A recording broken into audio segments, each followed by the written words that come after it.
Hello, आज हम लोग पढ़ेंगे नंबर सिस्टम। यानी यूं कहें कि नंबर सिस्टम में हम लोग नंबरों के परिवार के बारे में पढ़ेंगे, यानी फैमिली ऑफ नंबर्स के बारे में हम लोग पढ़ेंगे। तो सबसे पहले वो टॉप में आता है कॉम्प्लेक्स नंबर।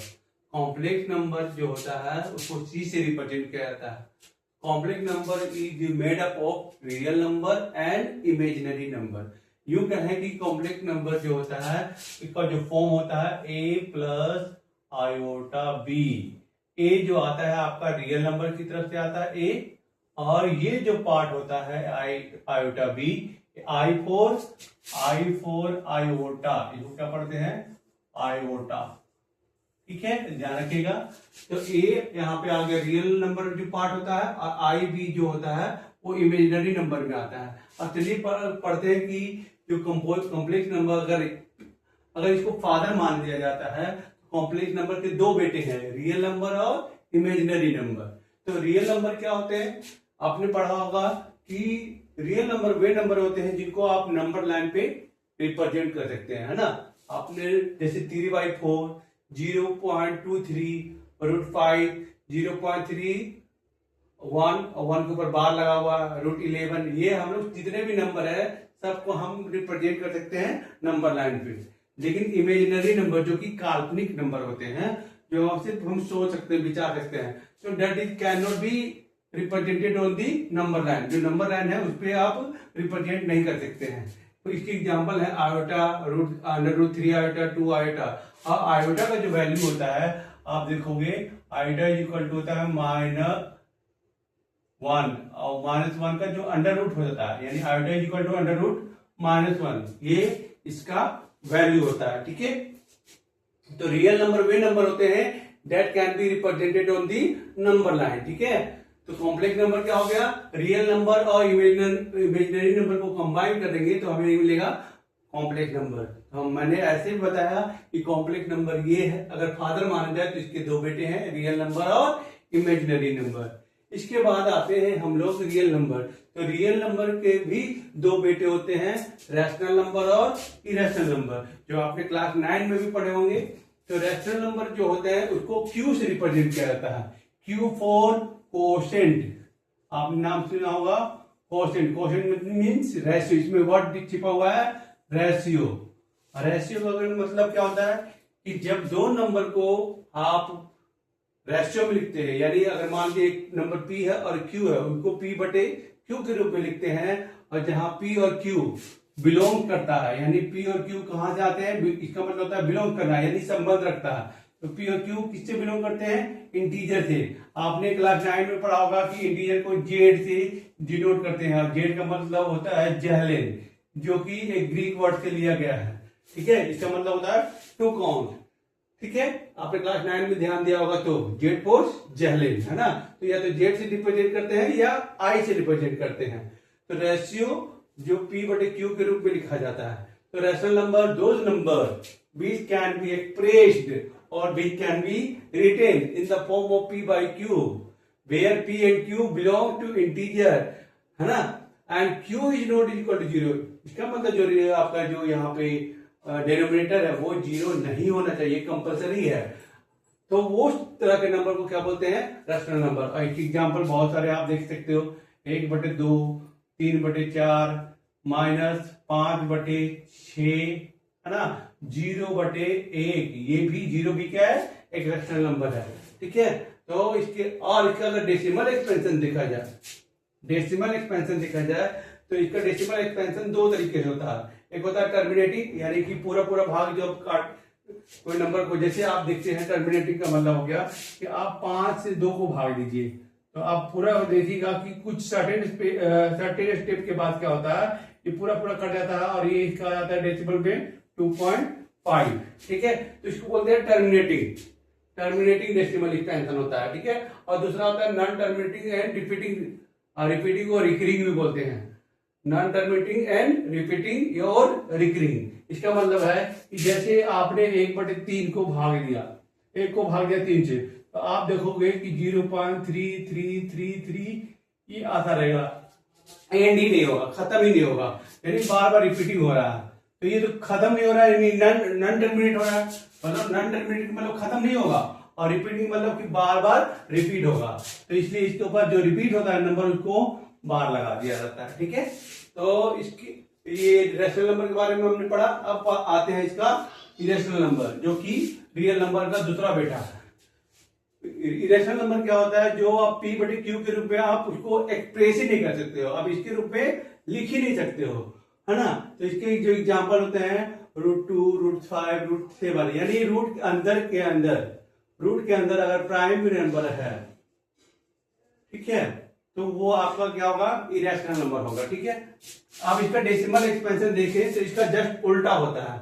यहाँ पे देखिए आप नॉन टर्मिनेटिंग एंड रिपीटिंग आता था, लेकिन यहाँ पे दोनों हो जाएगा, non terminating and non repeating, यानी मतलब ना ही तो वो कटेगा और ना ही रिपीट होगा। जैसे इसमें रिपीट हुआ था, है ना, इसमें रिपीट हुआ था, इसमें देखिए 2.35 यहाँ पे क्या हो रहा है, रिपीटिंग हो रहा है, 3.5 रिपीटिंग हो रहा था, लेकिन इसमें कोई रिपीटिंग नहीं होगा, ना ही एंड होगा, है ना। कोई नंबर को आप डिवीजन करोगे, जैसे 1/, ठीक है, इसके एग्जांपल और भी बताएंगे।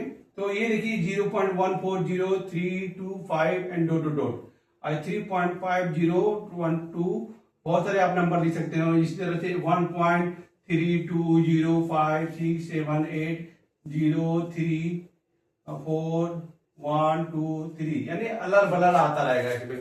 इसमें है ना, कभी एंड ना तो रिपीट होगा ना ही एंड होगा, हमेशा ये कंटिन्यू रहेगा, इसको आप जहां तक ले जा सकते हैं। ठीक है, तो ये रेशनल नंबर का हो गया। ठीक है, अब आते हैं तो रेशनल नंबर भी है, वो दो चीजों से मिलकर बनता है, फ्रैक्शन और इंटीजर। तो फ्रैक्शन आपने पढ़ा होगा कि जो रेशनल नंबर की तरह ही दिखता है, लेकिन फर्क ये है कि यहाँ पी और क्यू इंटीजर होते हैं, यानी ये पी निगेटिव हो सकता है, लेकिन यहाँ पी और क्यू दोनों ही पॉजिटिव होंगे। ठीक है, जैसे आपने नाम सुना होगा 1/2, एग्जाम्पल इसके बता रहे हैं 3/5, 7/9, 11/25, ये सभी क्या है, फ्रैक्शन के एग्जाम्पल हैं। ठीक है, इसमें सभी देखिए ऊपर नीचे सब पॉजिटिव है, लेकिन इसमें आपका पॉजिटिव नेगेटिव दोनों हो सकते हैं। इंटीजर की बात करें तो इंटीजर को जेड से और आई से रिप्रेजेंट किया जाता है, जैसे मैंने यहां बताया था, जेड फॉर जेलेन, इसका मतलब होता है टू काउंट। आप क्लास 9 के एनसीईआरटी में देखेंगे कि आपको मिल जाएगा। ठीक है, तो इसका मतलब होता है, जो इंटीजर जो होता है वो आपको किससे मिलकर बना होता है, होल नंबर।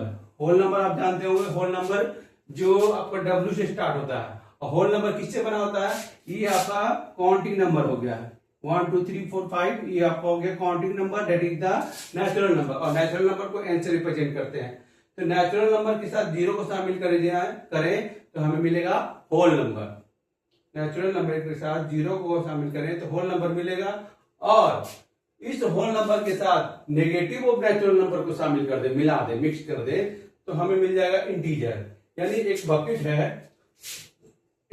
है आपके पास, उस बकेट में आपके पास क्या है, होल नंबर है 0 1 2 3 ऐसे है, और उसमें नेगेटिव नंबर आप मिला दीजिए, -5 -7, तो जो ये कलेक्शन मिलेगा वो आपको क्या मिलेगा, इंटीजर का मिलेगा। ठीक है, तो अगर नंबर लाइन पर रिप्रेजेंट भी करते हैं आप, अगर तो आप देखते होंगे कि नंबर लाइन पर रिप्रेजेंट करते समय आपको ये होता है, ये आपका रिप्रेजेंट है 0, इधर में पॉजिटिव नंबर और इधर में नेगेटिव नंबर, तो ये एक्चुअली है क्या, आपका इंटीजर है। ठीक है, अब इंटीजर भी किससे मिलकर बना होता है, होल नंबर और नेचुरल नंबर से, है ना।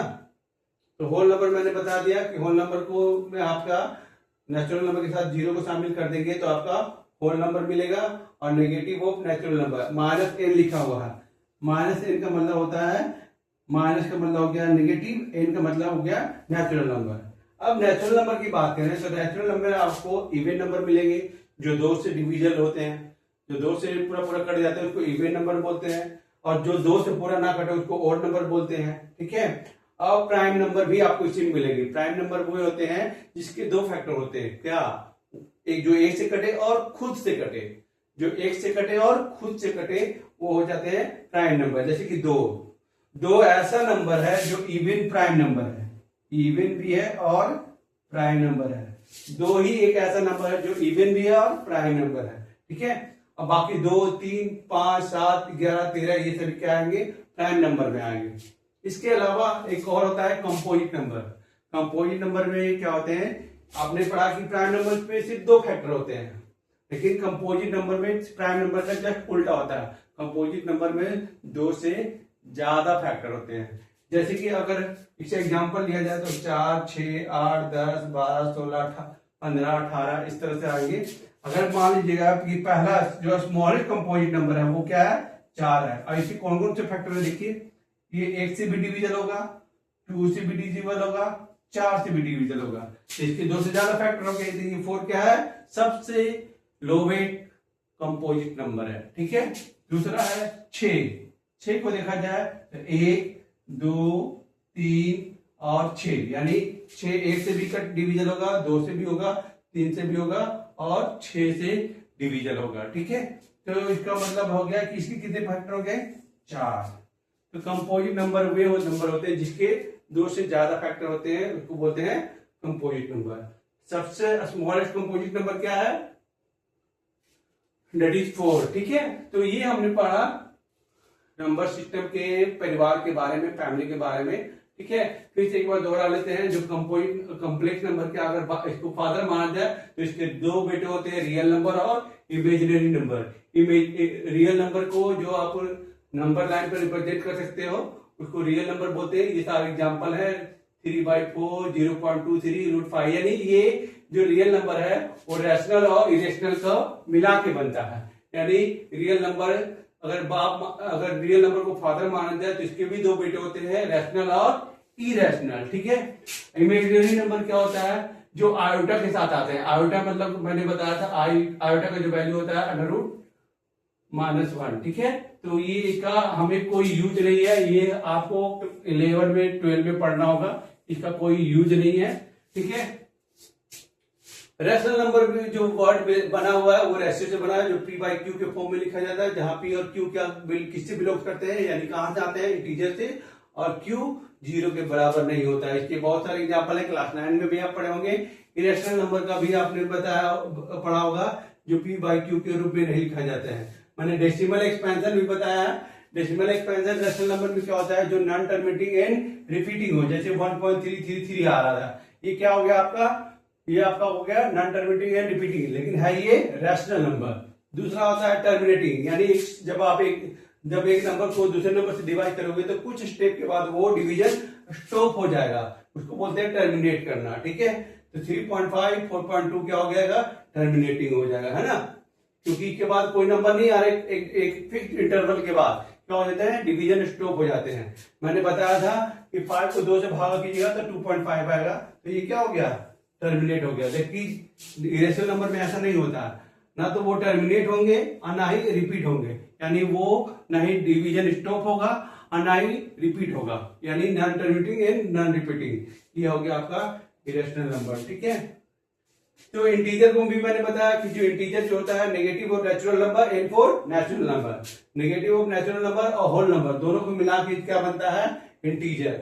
अब इंटीजर में ही आपका नेचुरल नंबर है, तो नेचुरल नंबर आपको कौन कौन से नंबर मिल जाएगा, इवन मिल जाएगा, ऑड मिल जाएगा, प्राइम मिल जाएगा और कंपोजिट मिल जाएगा। ये सब छोटे छोटे नंबर आप 4, 5, 6, 7 में भी आप पढ़े होंगे। तो आज के लिए इतना काफी है, ठीक है। अगले वीडियो में आएंगे हम लोग क्लास 10 का जो फर्स्ट चैप्टर है उसमें मेन रूप से पढ़ेंगे FTA का मतलब होता है फंडामेंटल थ्योरम ऑफ अरिथमेटिक और यूक्लिड डिवीजन लेमा के बारे में पढ़ेंगे, यूक्लिड डिवीजन लेमा और एल्गोरिदम, ठीक है। ये 2 मेन टॉपिक अगली बार पढ़ेंगे इसके बाद, ठीक है। Thank you.